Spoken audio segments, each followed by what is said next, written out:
Programa Você Pode Ser Feliz e hoje falando justamente do poder de Deus. Será que nós ignoramos o poder de Deus porque não lemos as Escrituras? Porque quem ignora a Escritura, ignora Jesus Cristo, de São Jerônimo. Ignorar as Escrituras é ignorar o próprio Jesus. De repente você tem lá no armário uma Bíblia, mas por que está no armário? Por que não está nas tuas mãos agora, principalmente para poder despertar em você este novo homem, esta nova mulher? Por que não? Lá no armário, ninguém vai ler lá no armário, tem que ler todos os dias, um trecho. E se não entender, procurar quem possa interpretar de maneira verdadeira. Porque senão nós vamos cair naquele erro que acabamos de falar agora. Uns dizem que é João Batista, está errado. Outros que é Elias, está errado. Ou algum dos profetas que ressuscitou, está errado. Não é porque está escrito ali, é porque é isso aí. Não. Então, a oração faz com que a gente se aproxime da luz. Então, falar nisso, eu vou fazer alguns pedidos de oração aqui. Vamos aproveitar esse tempo e colocar as pessoas que pediram. Tem uma pessoa aqui de Campinas que pede as suas intenções, a gente vai colocando e depois, com certeza, será levado para o altar do Senhor, onde as missas serão manifestadas. Essa oração, onde se manifestarão nas missas aquilo que vocês estão pedindo. E sempre o número de missas não importa, mas é a perseverança. O que é ser perseverante mesmo? Vocês lembram disso? É ser paciente. Paciente com tudo. Tem tempo para nascer, tem tempo para bailar, tem tempo para rir, tem tempo para chorar. É livro do Eclesiastes, tem tempo para tudo. É que talvez a gente seja muito ansioso, né? Sebastião Antão de Souza, de Itabira, Minas Gerais. Vânia Maria de Souza, de Jaú, São Paulo. Gessélia Silva dos Santos, de Jaguarari, isso, Bahia. Maria Cecília Barros Ferreira Leão, de Campinas, São Paulo. Cleonice Martins, também de Campinas. Maria Aparecida Almeida Silva Oliveira, Morro do Pilar, Minas Gerais. Marlise Ferreira dos Santos, de Santana do Jacaré, Minas Gerais. Todas essas intenções colocando aqui e pedindo ao Senhor que atenda com certeza. Deus nunca deixa de atender um filho, uma filha. Às vezes não é do nosso jeito, porque nós não sabemos pedir. O Espírito ora na gente. Deixa o Espírito fluir, deixa ele soltar. Por isso que eu gosto muito de oração em línguas. Tem muita gente que fala assim, não sei o que estão rezando, mas é importante que Deus saiba. Que Deus saiba, porque é uma manifestação, se é um louvor, um agradecimento, mas talvez seja algo que você está em sintonia com Deus. O Espírito sabe pedir por você, com certeza. Janete Coelho, de Itaio, Santa Catarina. Daniele da Silva, de Limeira. Também a Gerci Maria Pinheiro, de Juara, Mato Grosso. E Benedita Chagas de Moraes, de Lavras, Minas Gerais. Então, as intenções de vocês colocadas aqui. No final do programa, nós vamos fazer a nossa oração e também, portanto, colocando as outras intenções que estão chegando e sempre acreditando na possibilidade de que você pode ser feliz. O dia está apenas começando, começa a fazer uma nova história. Não faça uma história antiga, nem copie de ninguém, né? Porque ficar colando as coisas dos outros, não. O sujeito às vezes tem um péssimo costume de imitar o outro. Não, tem que ser você. Quem é você? Quais são os seus valores? Como que o poder de Deus tem se manifestado na sua vida? Como você tem respondido aos apelos que a tua vida está te fazendo? Quais são as respostas que você está dando para aquele problema que você está enfrentando dificuldade? Eu lembro de uma frase bem simplesinha, mas muito significativa, que diz assim: nunca diga para Deus que você tem um problema. Diga ao problema que você tem um grande Deus. Acho que isso é melhor, fica mais bonito. Se você está com dor, alguma coisa, diga lá para a dor: olha, você pensa que você vai dominar? Não vai, e assim vai. Sabe, são expressões simples, como crianças, mas que confiam. Está mergulhado no Espírito. Outro dia eu vi uma frase de alguém que perguntava: como que eu posso estar cheio do Espírito? E alguém dizia: olha, você vai lá na lagoa e pega uma peneira e coloque a peneira dentro da água e depois você tire. Mas é isso? Vai lá fazer essa experiência. Então a pessoa ia lá com a peneira, a hora que levantava saía tudo, vazava toda a água. Então aí que é a comparação. Quem está mergulhado no Espírito está pleno do Espírito. Saiu, vaza tudo. Se não estivermos em sintonia com a verdadeira vida, com aquilo que você quer, com aquilo que você espera, com aquilo que você está buscando, se você não estiver em sintonia, afunda. Ou então, sai, fica vazio. Está na intimidade com Deus. Tem uma pessoa aqui, chamado Mário Tramontina, ele dá um testemunho, eu gostaria de mostrar, porque aquilo que eu estou falando, né? Estou chamando o testemunho de vocês. Como que o poder de Deus tem agido na sua vida, como que você superou a partir do problema do poder de Deus, algumas dificuldades na sua vida, como que você está subindo, transcendendo e não ficando parado no chão. Caiu? Levanta, levanta, vamos em frente. Então eu gostaria de ver esse VT, aí nós voltamos comentando e isso vai mexendo com você também. Vamos lá. Eu me chamo Mário Tramontina Júnior, sou casado com a Cris, tenho 2 filhas, a Mariana e a Maria Eduarda. Antes desse encontro pessoal com o Senhor através da confissão, o meu conceito era assim: por que eu vou procurar um homem, uma pessoa como eu, né, que é um ser humano, para me confessar? Eu queria falar direto com Deus. Ali eu estou falando para o Senhor, né, e pelo sacramento que o sacerdote tem de absolver os nossos pecados, né, de nos levar ao encontro com o Senhor novamente, né? O filho pródigo que volta para a casa do pai, né? Eu não tinha essa consciência, então eu não tinha assim a mínima ideia de por que confessar, e se precisava confessar e quando confessar. Isso nem passava na minha cabeça. A minha grande experiência com a confissão, a verdadeira experiência com a confissão aconteceu não aqui na minha cidade, em Jundiaí, mas quando eu estava a trabalho lá na cidade de Mongaguá, litoral de São Paulo, né, litoral paulista, lá na Matriz, onde eu fui convidado a participar de uma missa. E eu me lembro que o padre já estava no cortejo, prestes a entrar assim, para celebrar, né? E ele se voltou para mim, eu estava lá atrás da igreja, se voltou para mim e me perguntou: há quanto tempo que você não se confessa? E eu não conhecia o padre, eu não tinha amizade, não tinha intimidade com o padre, eu estava conhecendo naquele momento. E eu disse a ele que eu não me lembrava, né, qual era a última vez, talvez na minha crise, na primeira comunhão, não sei. E ele recomendou que eu não comungasse naquele dia, mas que ao final da missa, né, ao término da missa, que eu procurasse para a gente conversar. E ao final da missa, eu procurei o sacerdote e fui começar então aquilo que foi o marco da minha vida, né, um divisor de águas da minha vida. A minha confissão começou, era 8h30 da noite com o sacerdote, foi terminada depois das 2 horas da manhã. Então, eu me identifico muito com essa passagem do filho pródigo, né? Porque eu vejo assim que nessa confissão, né? Nesse momento, nessas horas de confissão, foi quando eu vendi todos os meus bens, fui aos porcos, voltei para o Senhor. Foi quando o Senhor me resgatou. Era toda uma vida, uma história de vida, né? Eu estava com 27 anos de idade, então tinha toda uma história de vida no álcool, na droga, no crime, na prostituição, uma vida totalmente desregrada mesmo. E ali eu tive a oportunidade de estar falando realmente, concretamente para Deus, né? Toda a minha vida, todas as minhas tristezas, as minhas amarguras, as minhas lutas, né? Eu não era feliz naquela vida que eu levava, né? Distante de Deus, distante da casa do Pai, eu não era feliz. Então eu tive a oportunidade de trazer, né, isso tudo a uma verdade, a um momento. E aquilo sim foi um encontro pessoal com Deus.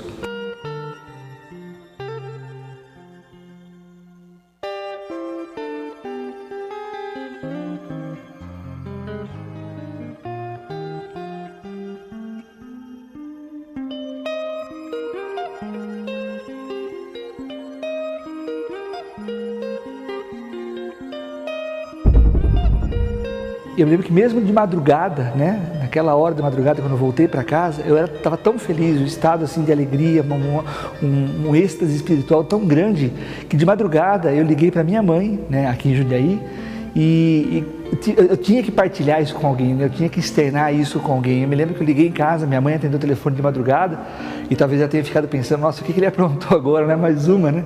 Mas não, eu tive que testemunhar isso para ela.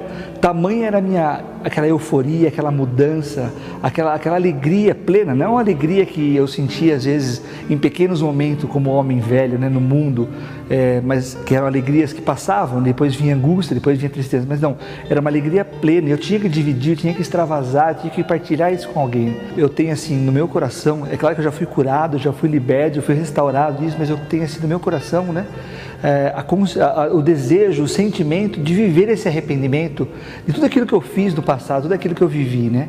Porque Deus é tão bom e amável que a gente não consegue ficar sem, né? Eu, por exemplo, vou dizer amanhã, eu não posso ficar sem, né, essa intimidade com o Senhor. E eu, sim, a todo instante eu busco o Senhor. Eu prometo somente com a vossa graça me esforçar para ser bom. Porque se não for pela graça de Deus, a gente volta, eu costumo até dizer nas pregações, né? Só estou aqui hoje pela graça do Senhor. Ai do Mário, se Deus resolver dar uma piscadinha, né? Tirar só um olho do Mário, o que seria do Mário, né? E hoje, graças a essa misericórdia, essa graça do Senhor, eu tenho a oportunidade de anunciar Jesus, de levar o Senhor e de testemunhar isso que o Senhor fez na minha vida e como mais Ele pode fazer na vida de tantos. É só nós estarmos ali, né, com o nosso coração aberto, disposto a receber essa graça maravilhosa do Senhor e ouvir esse anúncio do Senhor.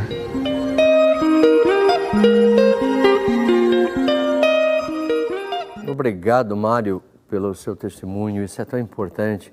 É isso que eu gostaria que viesse de vocês também, né? Que é qual foi o sinal, o divisor de águas? Bonita essa palavra, né?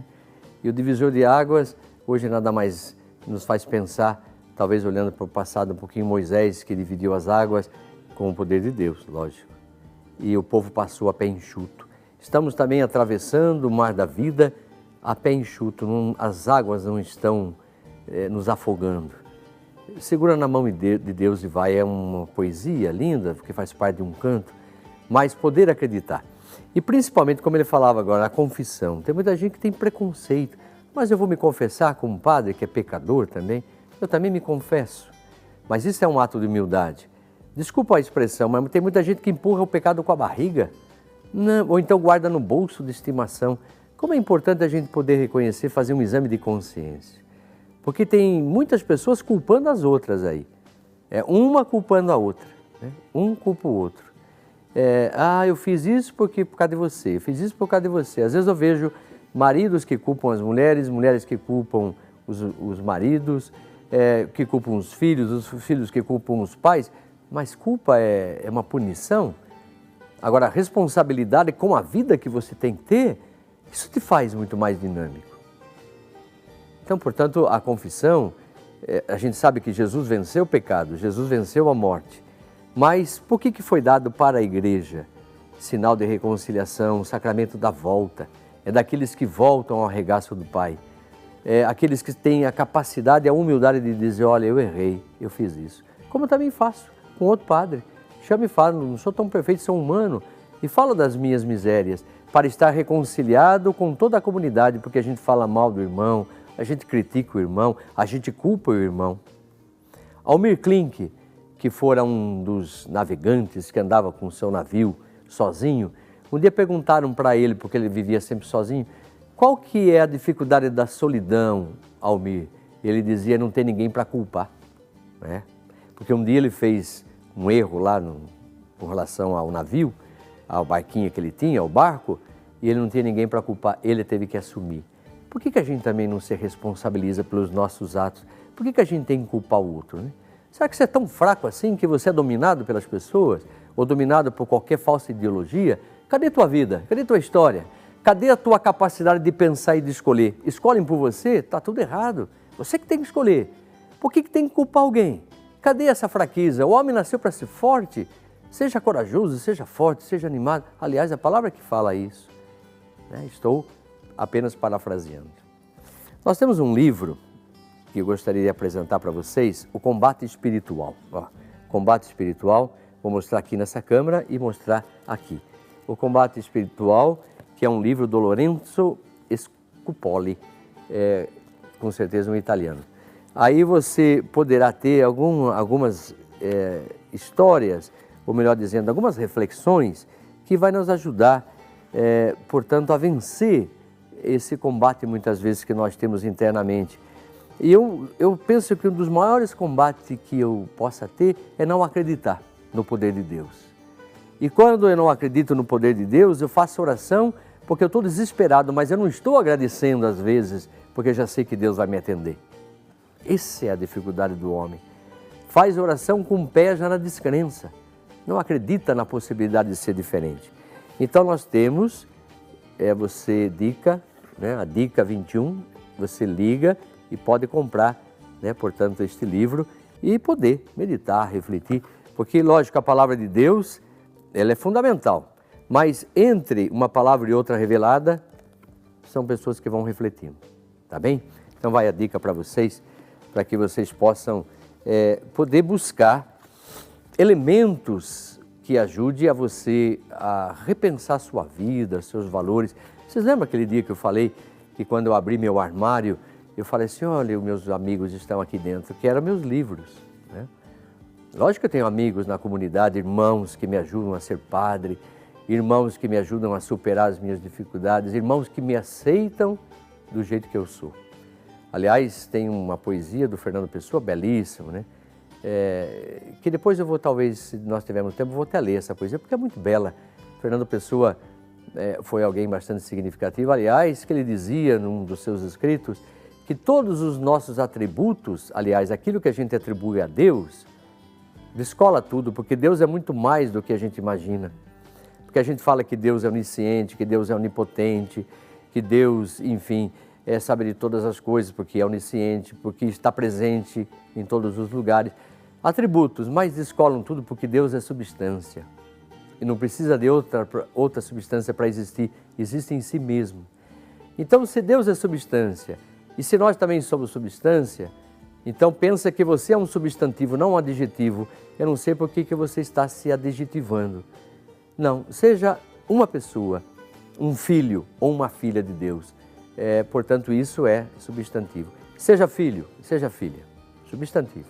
Agora, o que vai vir depois, que explica o filho, é adjetivo. Não se perca com eles. Senão a gente entra numa situação de moda. A moda, né? Ah, você tem que andar desse jeito para ficar mais bonito, porque fica não sei de que jeito. Não. Aí você acaba trazendo adjetivos para a sua vida. E nós queríamos ser substantivo, mostrar o que é a pessoa e não o que ela precisa ser para agradar os homens. Isso está muito ligado à reputação. Lembra que a gente falava? Pensa na tua consciência, na tua vida, nessa consciência que Deus está te dando como pessoa, como indivíduo. A sua subjetividade, como é importante, ela não pode ser diluída. Na comunidade nós somos muitos, mas formamos uma única realidade. Mas eu exijo muito, bato muito nessa tecla, o pluralismo, a diversidade, mas formando, cada um sendo um, mas formando a grande comunhão dos irmãos que se amam, se respeitam e que são orientados pelo poder de Deus, cuja palavra é meditada e refletida, e o poder de Deus que se manifesta onde? Na Eucaristia. Tem muita gente que não sabe nem o que é a Eucaristia, né? Portanto, acaba acontecendo o quê? Você vai lá, comunga, mas aí esquece que Jesus está dentro de você e começa já a olhar para fora. Conversa não sei com quem, ao invés de pensar, eu estou eucaristizado, eu estou em estado de ação de graças, eu estou agradecendo juntamente com aquele que for a vítima da ação de graças ao Pai pela minha vida. Olha que coisa fantástica, é que a gente não conhece isso. Então, de repente, saio da igreja em estado de ação de graças, porque o Senhor deu a vida por mim. Esse é o poder de Deus. Mas daí, de repente, eu começo a ficar com a minha minhoca na cabeça de novo. Desculpa a expressão, minhoca. Tem gente que põe muita minhoca na cabeça. Tira todas. Isso é importante a gente pensar. Então, 0 operador 19 3271 9620. Esse é o telefone para poder interagir, para você mandar seus pedidos e também, lógico, para poder dar seu testemunho. Ele é tão importante para nós, porque isso nos ajuda a refletir, nos ajuda a pensar, nos ajuda a trazer cada vez mais próximo de nós um Deus que nunca se afastou da gente, nunca. É que nós não ouvimos. Eu vejo que muita gente chega e fala com Deus, mas não espera a resposta. Vai lá no sacrário, despeja um monte de coisa, e depois vira as costas e vai embora. Mas espera aí, eu quero falar com você, deixa eu te dar paz, deixa eu te dar essa confiança, esse amor que vem de mim. A pessoa não espera e quer que Deus resolva o problema dela. Isso é um pouquinho dificultoso, né? Aí a gente fala, Deus começa, ele não quer estar me ouvindo porque eu sou um pecador e assim por diante. Então vamos pensar juntos.